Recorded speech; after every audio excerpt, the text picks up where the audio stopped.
Episode 67.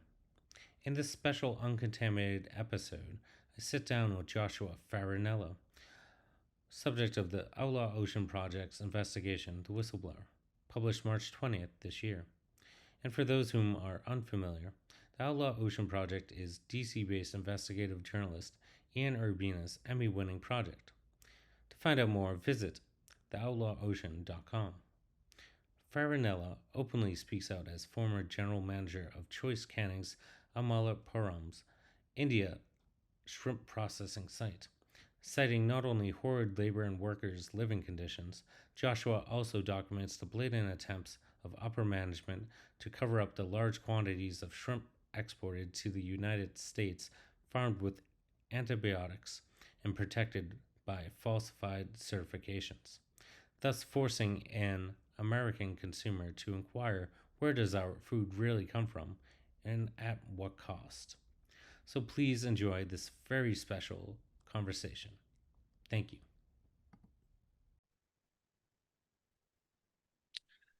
Joshua Farinella, how are you, sir? I'm good. Thanks for having me.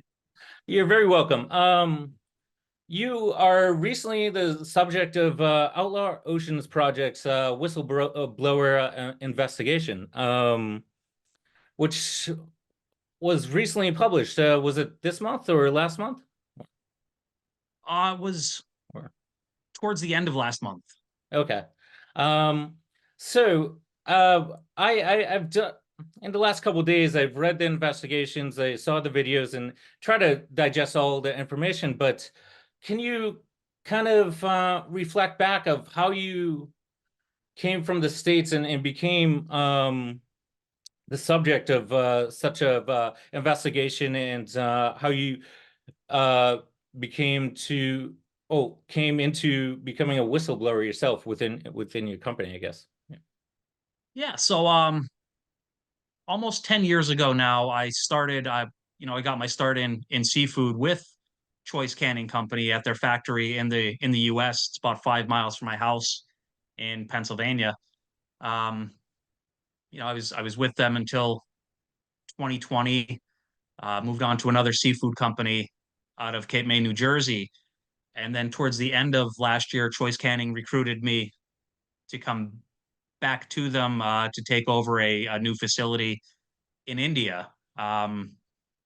It was a great opportunity with, all of my past experiences have told me that Choice is a, upstanding company. And it seemed like a, kind of natural career progression to go take this on and see what we can make of it.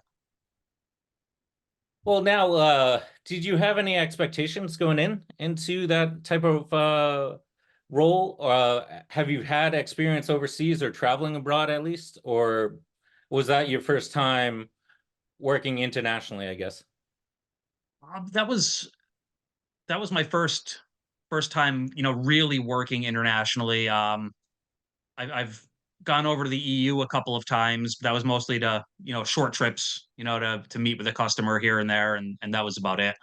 But this opportunity in India was the first time to, really settle down and, put some roots down there. And now, Joshua, if you don't mind, for possibly the layman's that don't know seafood supply chain, can you briefly explain the process and how that works? Just for my various viewers and audience members that may, or not audience members, but maybe just explain just a bit about your type of work, I guess, and what Choice Canning does or did.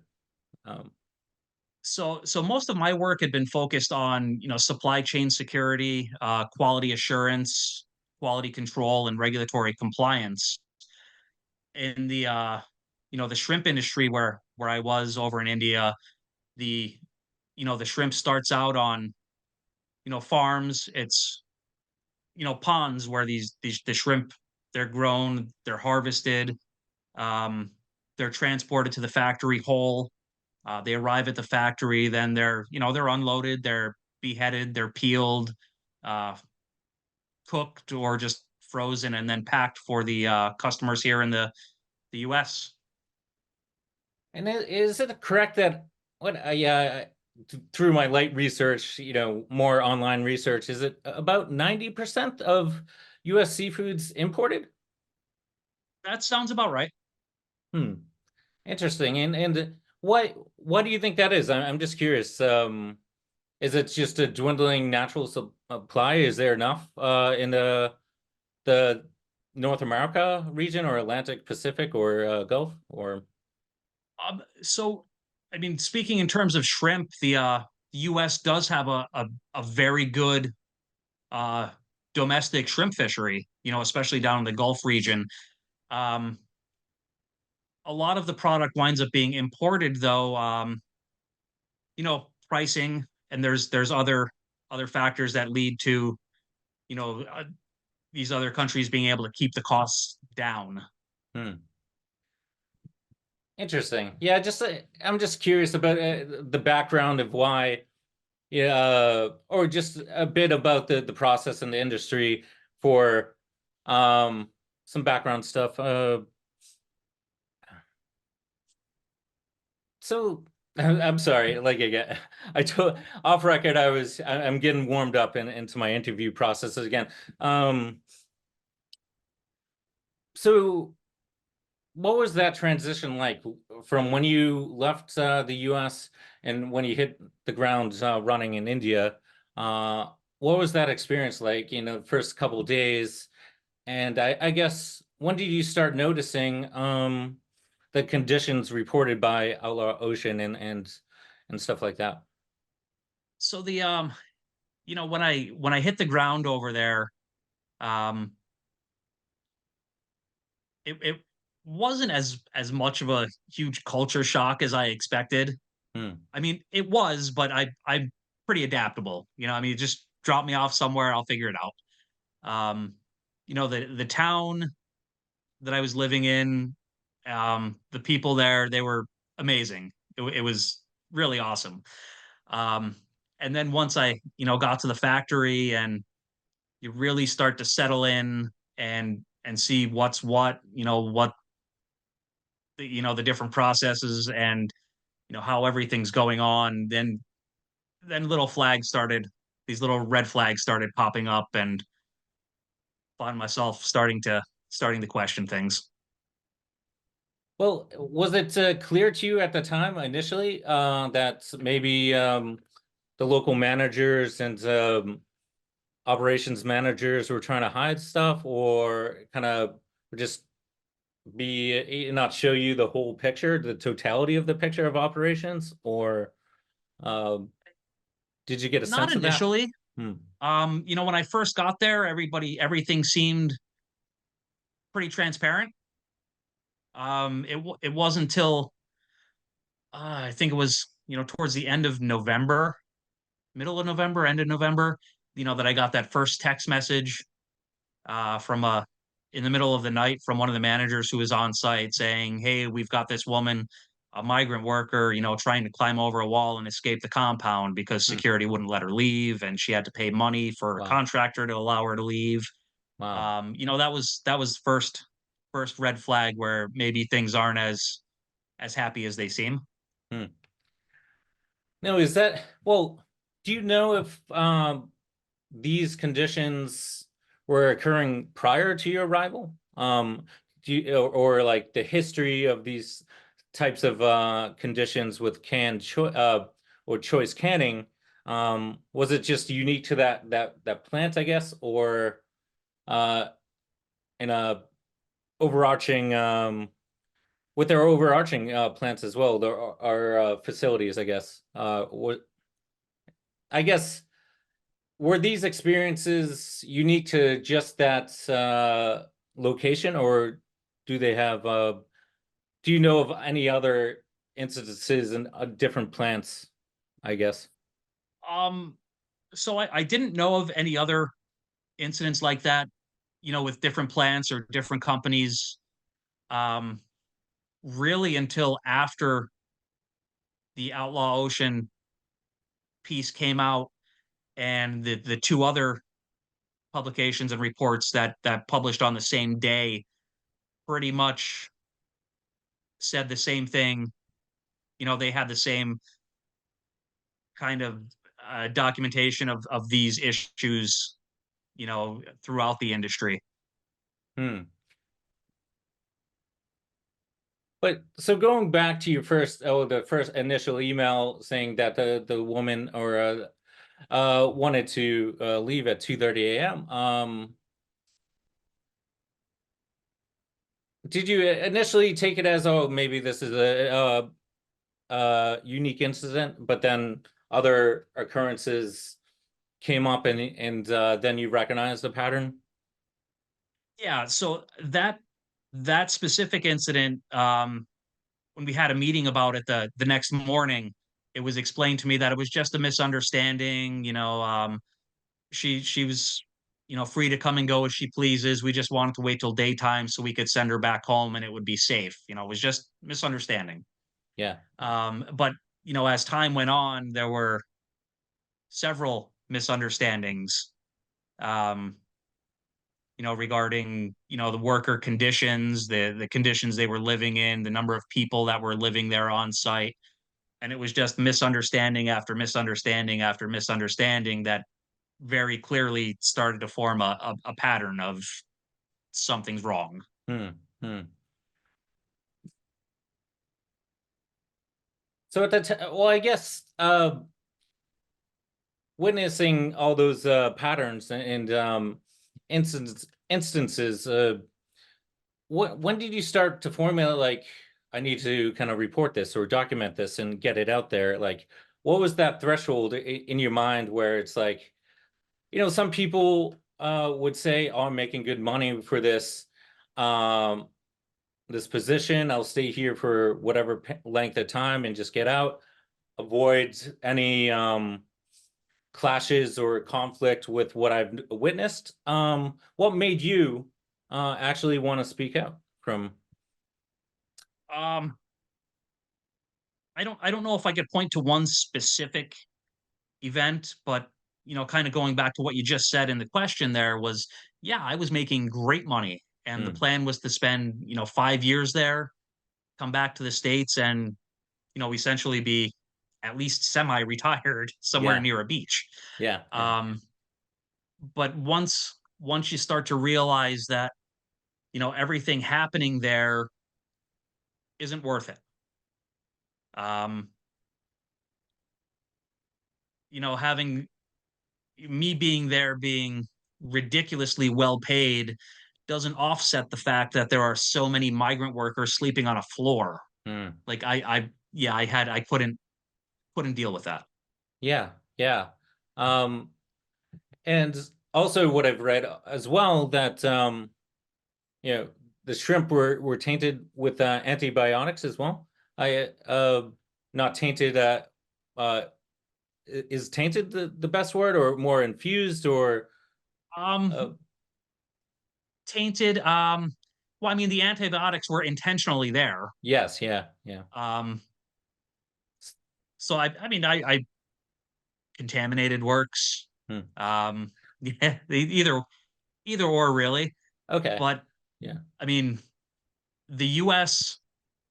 and I believe Canada as well does not allow for the import of aquaculture shrimp with that contain antibiotics. Hmm. Hmm. Well, Um,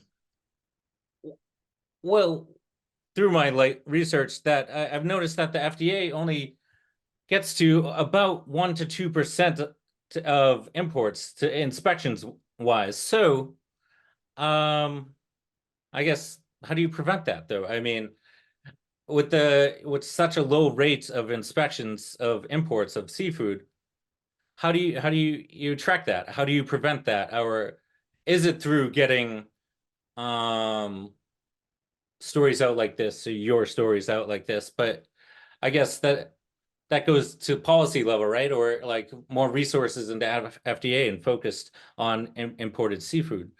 Correct? Or yeah, I mean, I by no means do I fault the FDA or any other, regulatory agency here. They're doing everything that they can. And I mean, if anything, maybe it's just having more resources to sample these incoming containers and to actually test them. But I mean, just the sheer volume of containers, not just shrimp, of I everything think, that's yeah. coming over here. I mean, there's no way to actually sample a significant percentage of those. Yeah, yeah, no, precisely. It's just too large of a problem. Um, so I guess like a real, I guess, just blatant question is, why should Americans care? Um, yeah. Um, you know why? Because I I like to think we're better than that. Hmm. Um, the FDA bans the use of these antibiotics. One of the reasons are the possible carcinogenic effects. Um, and even if it's the consumer caring because they could be putting a potentially unhealthy substance in their bodies, that they're getting out of a bag of shrimp that says all natural. Um, they should care because of that. They should care because of the conditions that the workers who pack this shrimp for us over here, the conditions that they have to live in, that they have to work in. Um, yeah, we should basically have like a zero tolerance policy for any of that. And when we go to the grocery store to buy this shrimp or any product really, you shouldn't have to stop and think, well, is this safe? What kind of labor was used to produce it? Like those should never cross the consumer's mind. Hmm. Um, yeah, I really don't know. Well, uh, well, I guess then, do you have any suggestions for the consumer to tell what is uh responsibly sourced seafood? How can they do their research to make sure it is a safe product and it's been um responsibly sourced as well?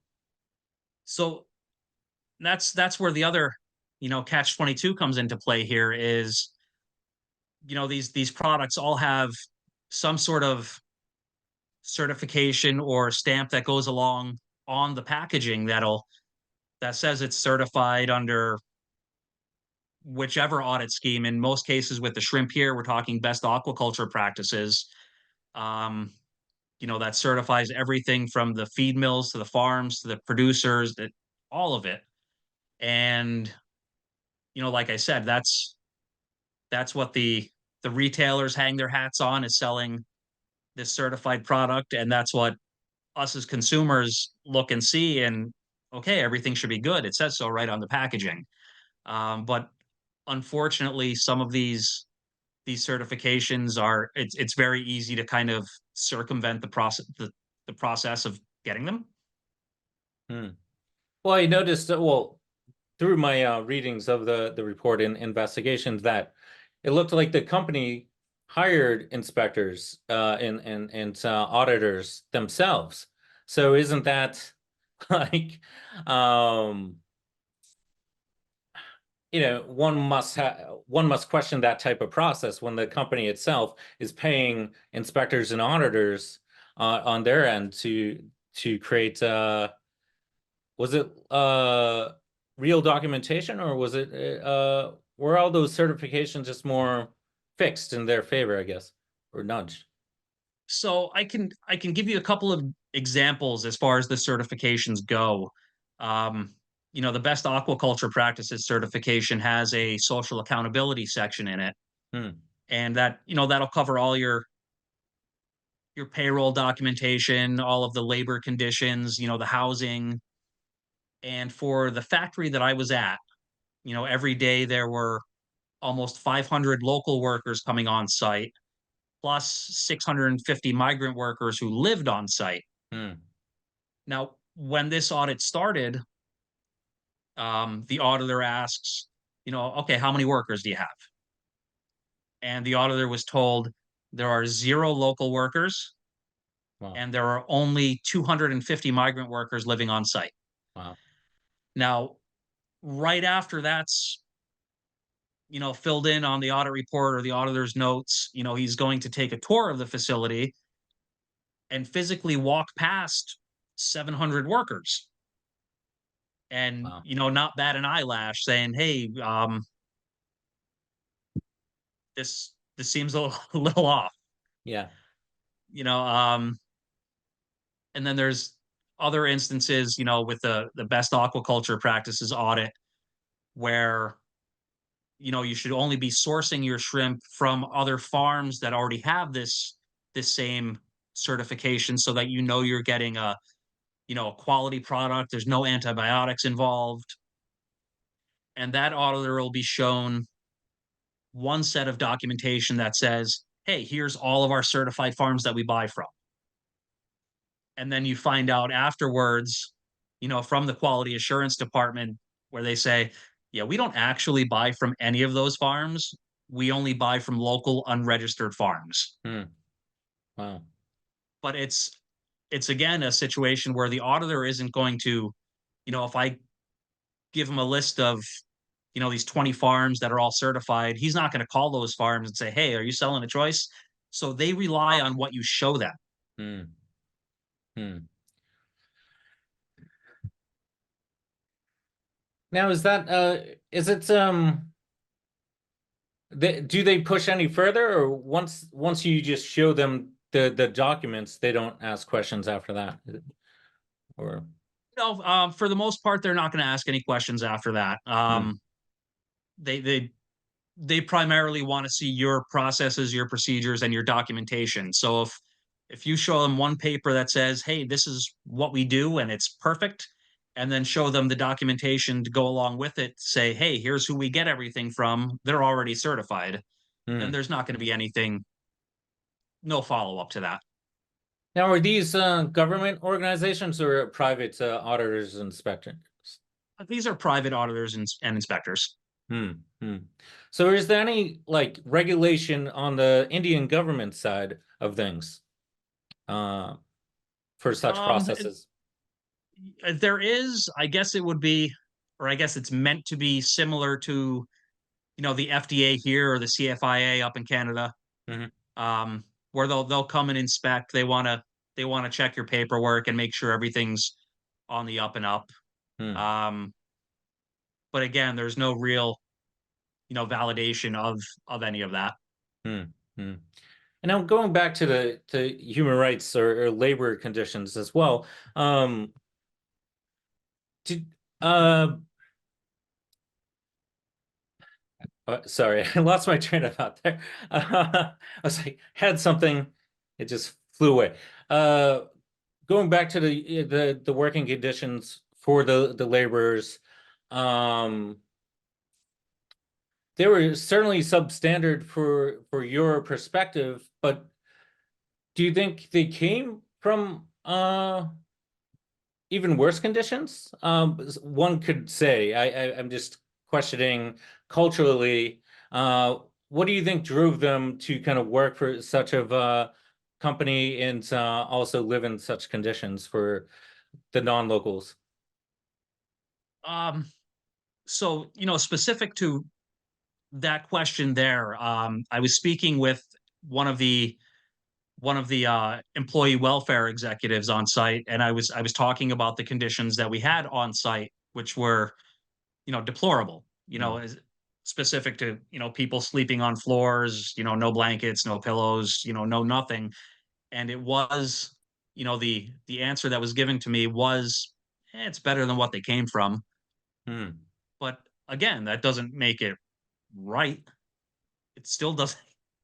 Yeah, no. It seems like it's a, I guess maybe, yeah, the castes or like a class divide as well, or just like that perspective of a higher class looking down on a different group of people and persons on a lower economic standard, and saying, oh, this is fine for them because they came from worse conditions. But yeah, like you said, does that make that right? No, it doesn't. Of course not. And reading a part in the investigation that one person, one laborer didn't take a wasn't able to take a break or day off for a year or so or over. That's crazy, Uh, you know? Yeah. yeah, there was most of the migrant workers hadn't had a day off in over a year. Wow. Now, and um they're generally hired through what a con like a third party contractor that they sign a contract. How does that process work? Where the laborers get involved with your company or the company? Um, So I'm not 100% sure on how the recruiting works. hmm, But all of the migrant workers, they are all brought in through a and kind of independent labor contractor. hmm. And now, like, so you're there a few months and you've been experiencing all these instances. What were your initial like feelings after a few months of this? Like, like what did it? Well, I guess we were like, oh, you have to do something, like after the buildup of all that. Like, when do you start kind of recording or just keeping track of your WhatsApp conversations and emails and stuff like that? And uh, I can imagine it's tough to witness that in person, like those types of conditions, and not be overwhelmed with a bit of emotion. Um, Yeah, so I mean, there was one point. Um, this might have been around the middle of January. I got done working. I got back to my apartment. I'm on the phone with my wife, and I told her about one dorm room that I went into with the guys all sleeping on the floor, and I said that's the first time where I actually felt sad being here. hmm, Um, but it seemed that every time an issue was brought up to me, or every time I discovered another issue, and I passed it, kind of up the food chain or ran it by HR or employee welfare or any ownership, nobody seemed to want to change anything. Like hmm. everybody was perfectly fine with the way things were. Yeah, yeah. And it's, once I realized that, and once that, finally hit home, that's when I knew I needed to, kind of reach out and see who could help me, get this out there, because it needs to stop and people need to know about it. And that kind of leads to a question I had in mind too. Like, how did you reach out to the Outlaw Ocean Project yourself, or how did you come in contact with the project and say this is what I have and pitch them the story? I guess was that how it worked? Yeah, so I was already familiar with Outlaw Ocean Project. Um and yeah, there was a night where I was at my apartment, where I sent Ian a message, and I said it, I proposed it like, hey, I have this hypothetical situation over here, Hmm. and I laid out a couple of bullet points, and he said, let's talk. Yeah, yeah. Um, at any point, did you fear, like when you were still over in India, did you have that feeling of fear or of any of repercussions or of just blowback from what you were doing, I guess, or and well, I guess initially you're just collecting data, I assume, and passing along information, but when things became clear that oh, I guess yeah, did you have that point of like or fear of repercussion from the higher ups in India, I guess, or the company? Um, um I mean, so I definitely got a little paranoid, kind yeah. of towards the end. um so every day, going to or from work, or wherever I was going in town, um you'd see police officers all the time, but they they weren't armed. They didn't have, a billy club or handcuffs or anything. They all just had a whistle. Hmm. So there was one day where I went to one of the peeling sheds, and recorded video. Hmm. And on my way home from that, my wife sent me a picture. She happened to be, for her 2 weeks that she came to visit me, she sent me a picture from outside of our apartment where there was an armored car with four, um, I don't know, I guess police officers, but they were, dressed in camouflage, carrying fully automatic weapons. Hmm. And they just happened to be parked outside of the apartment on that day, in the middle of all that. So yeah, it definitely got my heart pumping a little bit. No, I can imagine. I mean, maybe I think my mind might go there as well, where I'm like, oh man, time to get out. Fly back immediately. Um, well, did any actually during this process, did any workers come to you directly and tell you their concerns, or did you get a sense of their understanding that these conditions weren't right for them?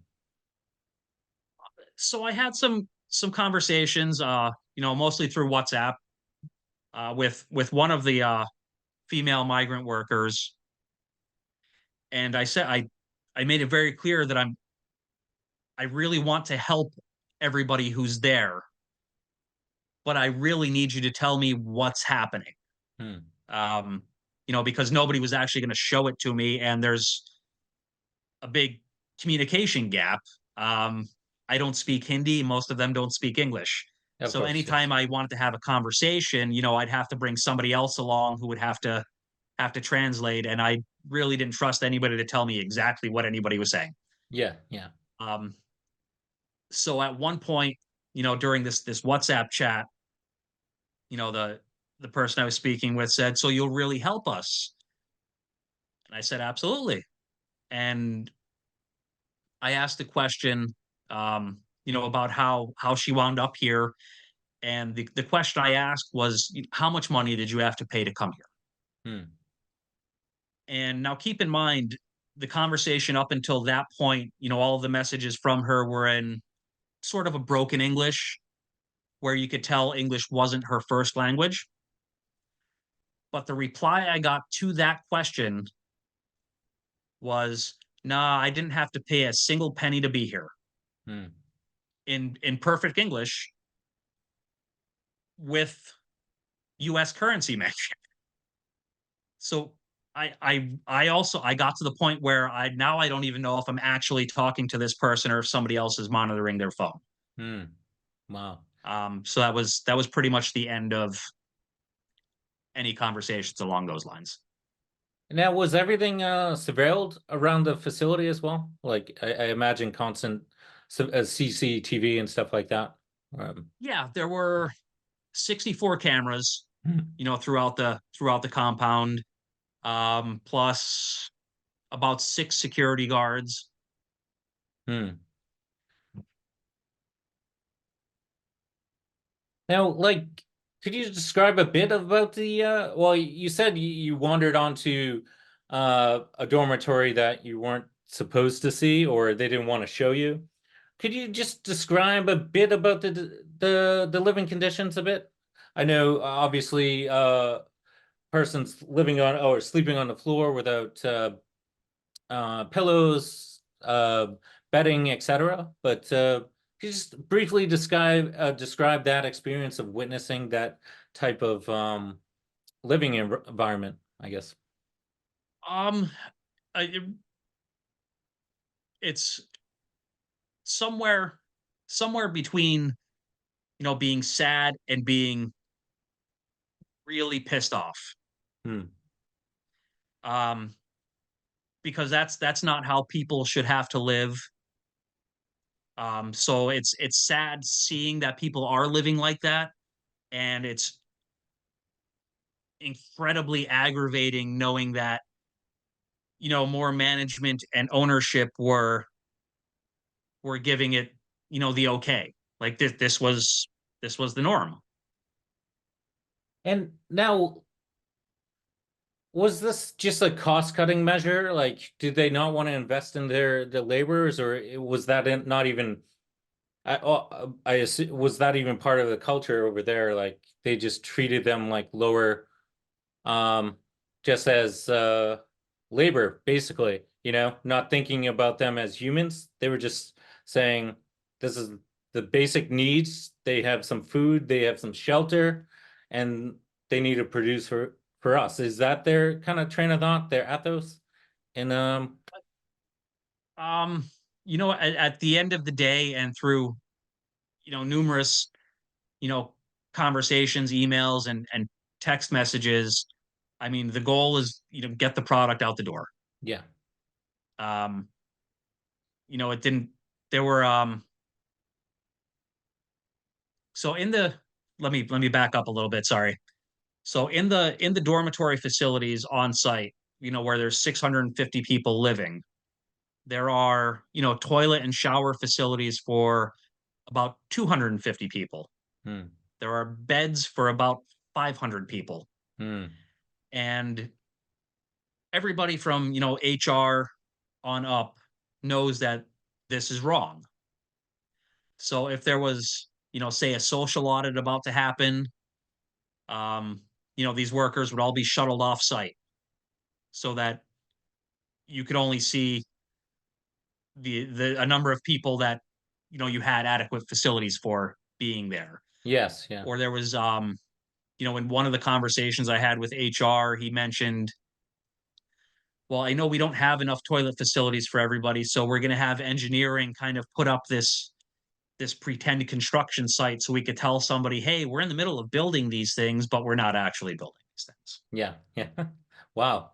So they knew, they clearly knew that they were in the wrong with their facilities and how they treated the workers. It seemed like, Yeah, yeah, unquestionably. yeah, yeah. Do you know how long that was going on for? Or I assume longer than you when you arrived. And then do you believe that'll still continue after this report? So the factory that I was at, Choice started using that factory, I want to say May or June of 2022. Okay. And one of the first audits that they had, I think, was in June of 22. And for that first audit, they also had to shuttle or get migrant workers off site to hide them from the auditors. So I mean, these conditions were there right from day one. Yes, yeah. And I mean, they continued through the day I left. Yeah, yeah. Well, I guess one question on or kind of scaling back now from your personal experience, uh, one can say all empires have been built off of cheap or slave labor, right? Throughout history. Not obviously not condoning it, but in contemporary times and globalization, with such demand for seafood, say coming from the States for cheap seafood at least, one could see in a business sense where one needs to have large amounts of cheap labor to cut costs to export to the States to have a profit, correct? But I guess can one have still efficient business at that scale and still have a livable, sustainable workforce that you're not treating them like and nothing, less than human, I guess. Like, can you build environment, a work environment, a factory environment that treats people well in a safe environment, you know? Um, so kind of going back to, the historical references there of, people have always used, this cheap labor, to build up these empires. Um, eventually those empires all crumbled when people realized they shouldn't be treated like that. Hmm. Um, unfortunately, maybe this is history repeating itself. But yes, I do believe that these can be profitable and sustainable businesses when the people are being, treated appropriately and paid what they're supposed to be paid. I do think there's enough of a profit margin in there that could happen.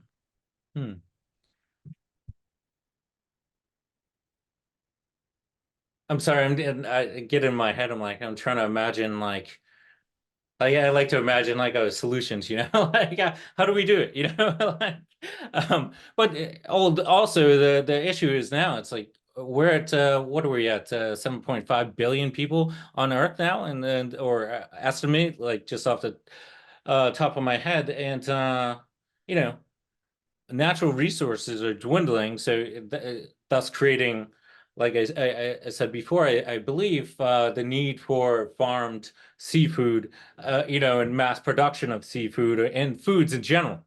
And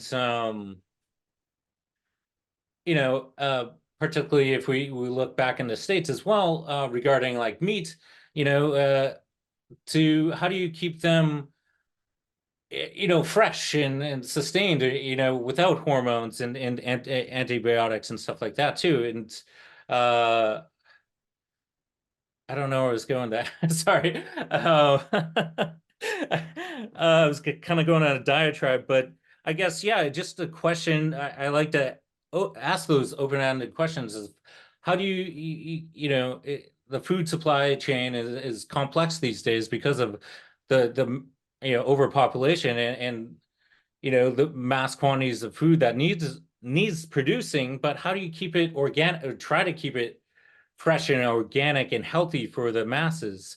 Generally, all these lower cost foods tend to be aimed at lower class or impoverished communities here in the States as well. But I don't know. I don't think that was a question. Sorry. I think I know where you were going there, and to reference the lower cost foods that are being available for the masses. That's not always the case with this shrimp. Yeah, some of it are sold under brands that are, a lower price. Plenty of it is not. Plenty of it is marketed as, all natural premium product. Oh, okay. And, us as the consumers, we are paying a premium for this product, especially if you think it's all natural and cost more to produce because of that. This is true. Yeah. Like if one goes to Whole Foods and you see Alaskan, wild caught salmon, does a consumer question that logo, or that information right on the package, or just like, oh, this is organic, it's Whole Foods, not too well, I would think about it. I always ask questions, but the majority of people wouldn't. They just trust in branding and some.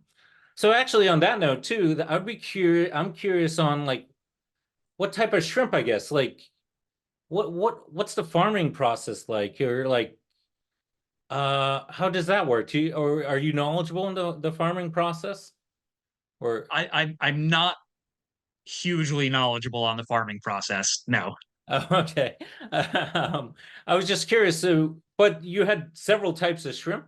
Like, could you touch upon that? Like, what types of products did your plant produce? Sure. There were two types of shrimp, two species of shrimp. The Pacific white shrimp, which is probably your most common shrimp, everywhere. That's generally what you see at the grocery stores. And black tiger shrimp, which is definitely picking up in popularity, but it is a higher end product. Now, do the clients or did your clients know that or even care that about the conditions, or did they have any inclination about such conditions they were getting their product from? No, well, or is that being uncovered at this the moment clients right or now? the customers, they say, hey, we'll do business with you, but you need to have these certifications so that we know everything's good. So they also base their buying on these certifications. Oh, wow. So those certifications are really weighty, and valuable. Yeah. Yes. Wow. Wow. But is there a process to fact check that though? Like, is there processes in play to say, let me look into these certifications deeper and to see if they're actually real or falsified? You could absolutely look and see if they're real. Um, but again, if the certification itself and the audit report for that certification is based off, you know, uh, falsified material to get it, then that you can only go back so far. I mean, you could go back and Choice would and any supplier would give this audit report to a potential customer, but that's only going to say good things. Yeah, of course, and then if some reason the customer so inquired, they would have to do the legwork to actually look into that, which I assume they have no time or to do and conduct their own individual independent research on that. Or Yeah, I mean it's not terribly uncommon for a customer to say, "Hey, I want to come out and check out your facility." hmm. Um, but even if that happens, you have a lot of advance notice to get your stuff together and put on the good dog and pony show for them. Of course, and I guess how just a guesstimate, like how much of your product was shipped to the US that contains antibiotics, I guess. I really can't give an exact quantity. Yeah. Um, it wasn't uncommon for, at least once every couple of weeks there would be, a container shipping from India to the US that had antibiotic positive material on it. Yeah. Actually another question in that process, in when it's shipped and goes through customs and FDA, it may or may not have inspected it. Do the customers slash clients do they have their own inspection processes? So most of the customers will do some sort of inspection, Hmm. but it's very rare that any of them would send the shrimp out to another laboratory to have them perform that much of an analysis on it. Hmm. Um, However, the one Canadian customer that Choice Canning has did that on a shipment in January, um, and that testing did come back for banned chemicals, and that container was rejected by the customer. Wow. Wow. Do you think, like, in an overarching, I guess, picture, is it still cost effective to just continue the same processes, or would it be more beneficial for the company to actually clean up their practices and send true product, or what they say? Or would that be too much money on their end to actually go through the proper channels and processes to ship out what they say, I think in the long run, it would be beneficial to actually spend the extra money to do the right thing. Hmm. In the short term, I mean, you get what's happening now, and eventually it's going to fall apart. And now, what was it JT, the CEO's opinion on this? Was it JT or his initials of cans or choice? Yeah, Yeah. yeah. JT is the managing director, the owner. Oh, what was his opinions or thoughts on anything of these complaints or these observations of such concerns of human rights and product processes? Um, so I could give another a pretty good example of that. There was a time in December where I was renegotiating. I was trying to renegotiate pay rates Hmm. for the workers in the factory. They had been making 350 rupees per day, and I proposed increasing that to 400 rupees per day. Um, after I proposed that, HR came back to me and said, "Hey, if you're going to increase it, you have to increase it to 450 rupees per day because that's the state mandated minimum wage." So I was kind of confused because again, all of my experience with Choice in the US was they always paid people what they always did what they were supposed to do. So I called one of the other owners, which was, one of JT's sons, and I said, "Hey, I've got an issue here and I'm not sure how to approach your dad with it."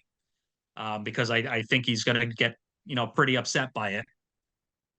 So I explained it to him.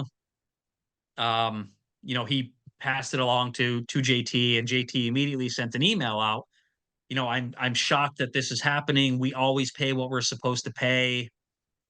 Um, Fix it immediately.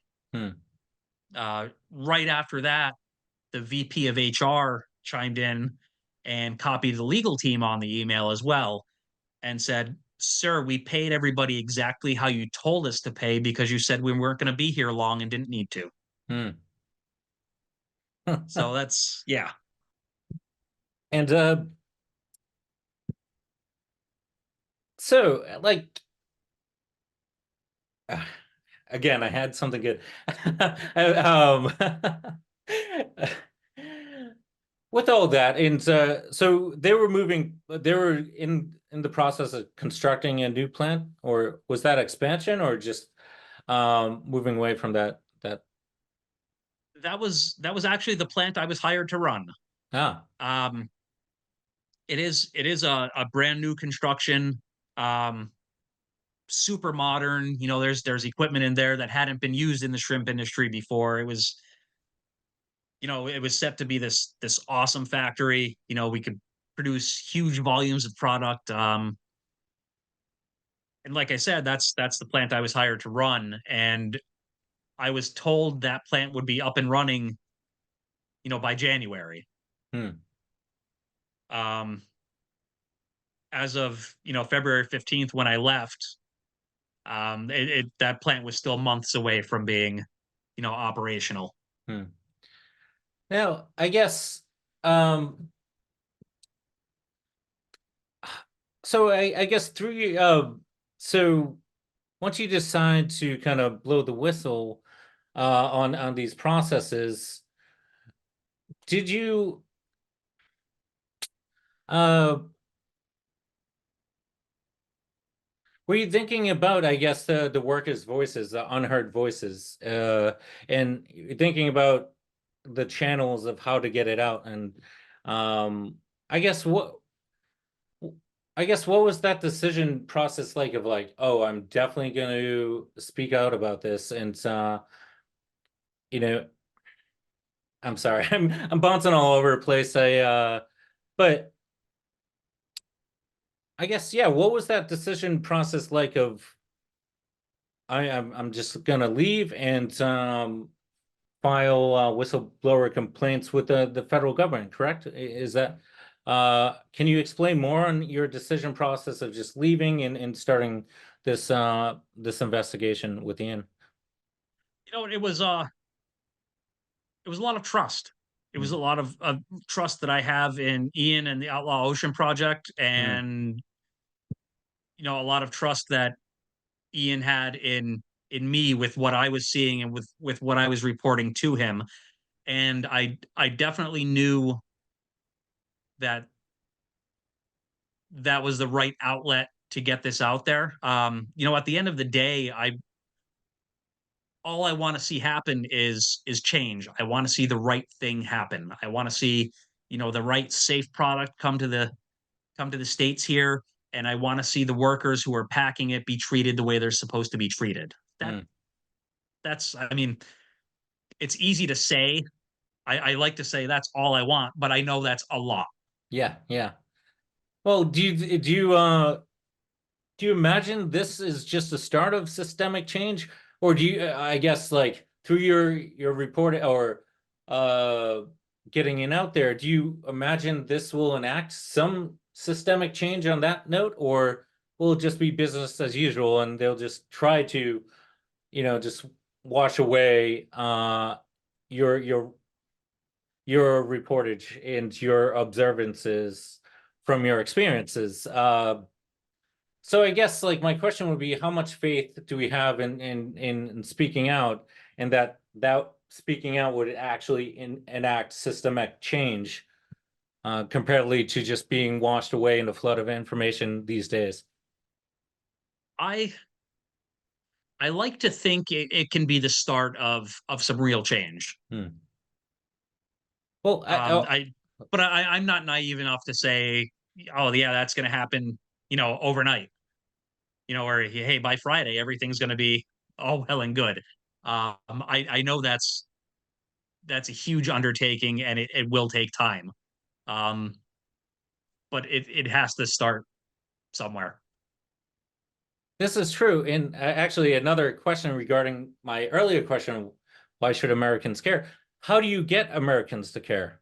How do you get the consumer to actually have empathy for workers thousands of miles away when we ourselves are working our butts off in, crazy hours, managing children, multiple jobs, etc., when Americans have their own struggles? So why should they have any empathy for people thousands of miles away?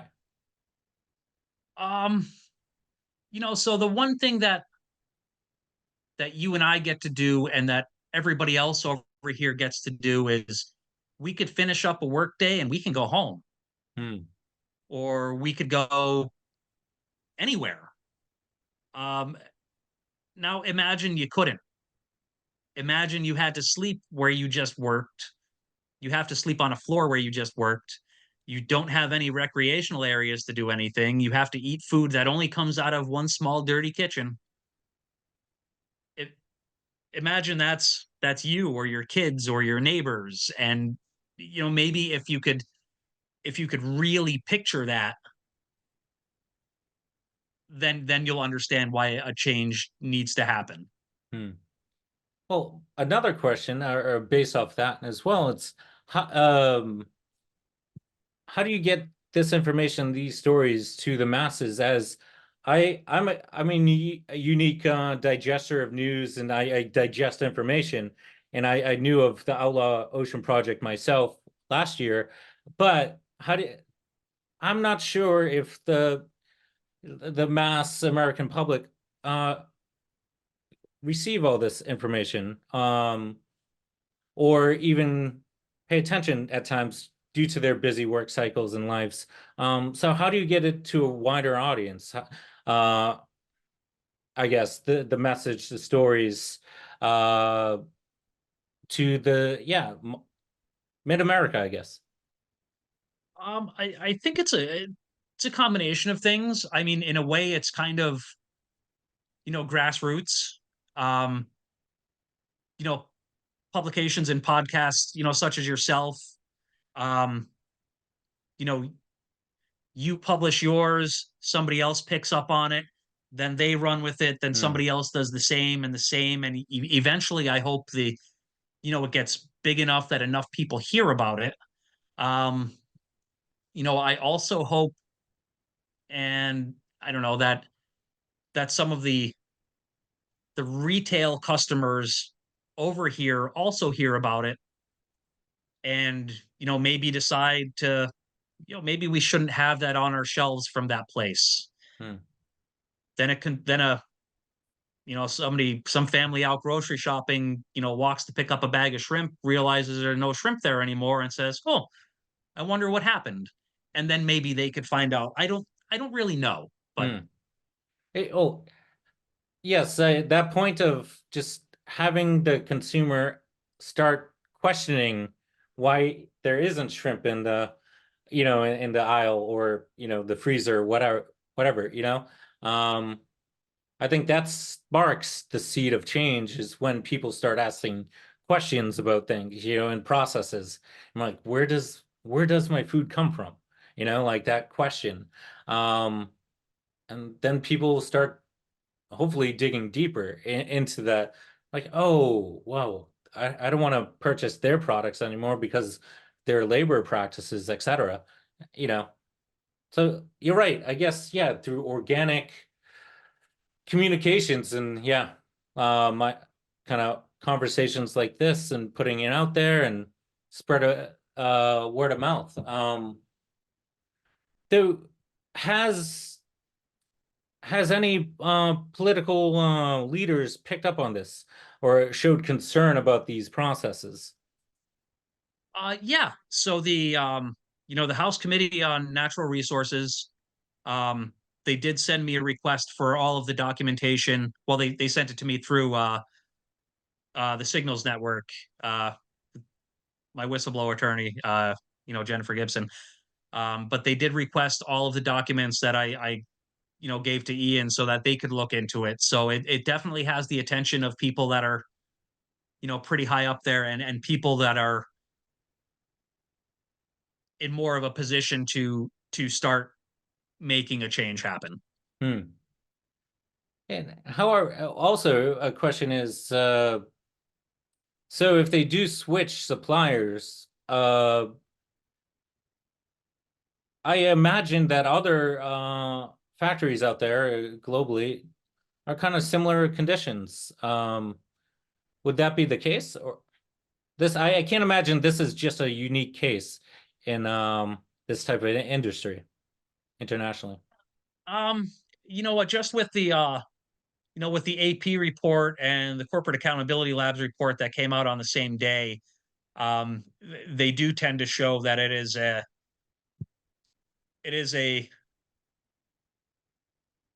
what's the word I'm looking for here? It is a widespread problem in the shrimp industry. But you know what? We have to kind of put the onus back on these companies that are buying it from them. I mean, they need to look more into these things than just saying, well, this piece of paper says you're good. Like there has to be a way to do a deeper dive into these companies to really try and gauge what you're getting. And also knowledge on the general populace as well, and the consumer, where actually marketing idea could switch from shrimp to some other kind of product, more sustainable product. No, I totally lost my thought on that. Sorry. Well, I mean, just with the shrimp and the more sustainable product, we have that in the U.S. We have the Gulf shrimp market. I mean, it's there, but it's these practices that are going on in the overseas processing that have essentially priced the domestic product right out of the market. Yes, yeah. No, I've been up to the Gulf of Maine last year. I was on a research vessel, and I was in the midst of all the lobstermen up there, and they're the salty guys, and I love it, persons. And noticing their methods, it's very sustainable, but they've been in a clash with the larger corporate entities trying to get into their way of life, and that's and the corporate model is not sustainable as the centuries old way of lobstering up there, and people need to know about that. I kind of had an idea of going, myself, just going up there, talking to a contact, and maybe doing a little documentary on the way of life of lobstermen, because it's fascinating process to learn where your food comes from and who's producing it, or I guess catching it. And it's a way of life for those folk up there. So I think I'm a big proponent of farm to table, or really buy locally comparatively to, the international brands.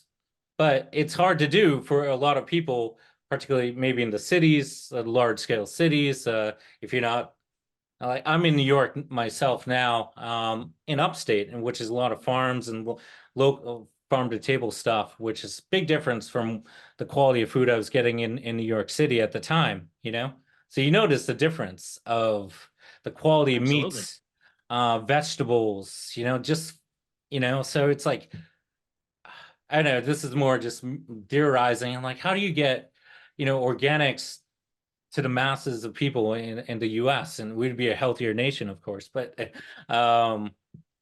just a broad question. But I guess to kind of come back to your experience, do you feel like you did the right thing? How do you feel about this whole process in the last couple months? I know you put yourself at risk for telling this story and not even story, these observations, and you put yourself at risk for just putting it all out there. How do you feel about that? And how has the reception been?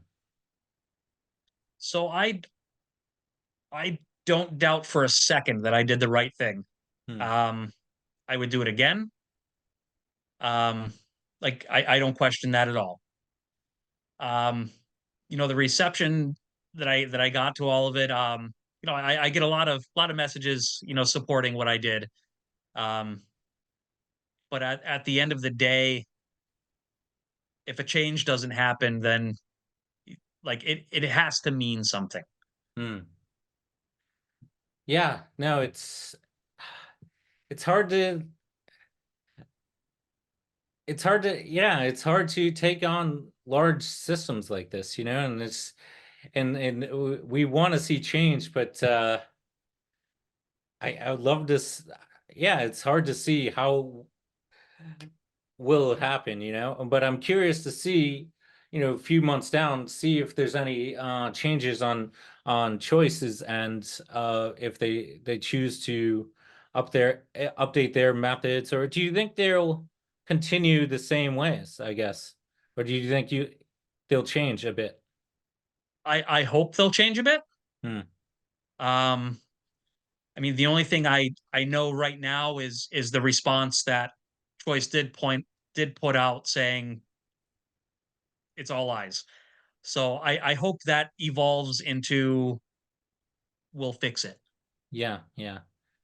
I think that sounds like a natural response from, a company that's trying to protect itself and its processes and company. But I think, yeah, the pressure has to come from politicians, too, or like people that can implement change. But also, yeah, again, you have the grassroots uh communications and conversations with the local consumers and distributors and markets as well, and education. I guess it starts with education, Yes. and then also adding pressure with the politicians, of course, and hopefully, it's so hard with these problems for enforcement too. It's like, what's the repercussions of them, having these quasi forced labor, or maybe even just for blatantly forced labor camps, without any repercussions or enforcement, or fines, or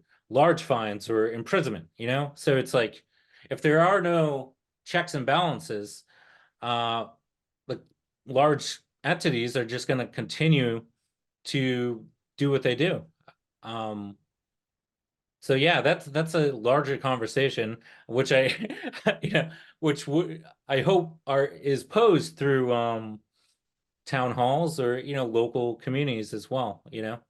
But on that note, Joshua, thank you so much for your time, and thank you for your courage to speak out against such practices, because yeah, I'm a proponent of you know just workers' rights and human rights in general, and also organic food and healthy environments. But it just takes so much courage to do that, and what you did. So I thank you so much for your time here on Uncontaminated Sound, but also just speaking out in your journey. And I wish you success in implementing change, but hopefully I can help push it to your message to a different audience as well, and get the conversation started. Awesome. And thank you so much for taking the time to hear about this and to, help put this word out there. Of course. I'm just gonna stop recording right now?